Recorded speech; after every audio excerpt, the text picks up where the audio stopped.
Hi friends, my name is Sujani. I am studying 4th class. My school name is Vidyajyoti English Medium School. My class teacher name is Jansi Miss. Today my project work is Telugu. మతిలేని సింహం. సింహం ఆకలి ఎలా తీర్చుకునేది? సింహం గృహలైన ఉంటూ దగ్గరగా వచ్చిన జంతువులని చంపి ఆకలి తీర్చుకునేది. నక్క లేడితో తొలిసారి ఏమేమి మాయమాటలు చెప్పింది? మహారాజు ముసలివాడైపోయాడు కదా, నిన్ను అడవికి రాజును చేస్తాడంట, పిలుచుకురమ్మన్నాడు, పద వెళ్దాం. ఈ విధంగా నక్క లేడితో మాయమాటలు చెప్పింది. రెండవసారి నక్క లేడికి మాయమాటలు ఏమి చెప్పింది?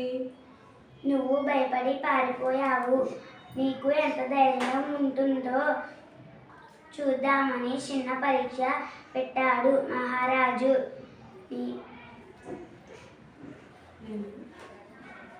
నేను ఏదో ఒక సర్ది చెప్పాను, ఈసారి ఆయన అలా చెయ్యలే. సింహం లేడిని ఎలా చంపింది?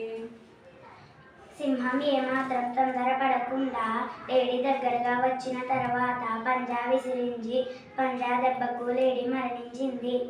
సింహం లేడి మీదను ఎందుకు లేదని నక్కను ప్రశ్నించగా అది ఏమని జవాబిచ్చింది? దీనికి మెదడు ఎక్కడుంది ప్రభు, ఒక్కసారి మీ నుండి తప్పించుకుంది, రెండవసారి పెదవి మీద ఆశతో వచ్చింది. దానికి మెదడు ఉంటే రెండవసారి కూడా మోసపోదు కదా. ఈ కథ యొక్క నీతి, మనం ఏ పనినైనా సమయస్ఫూర్తితో చేయాలి. Thank you sir.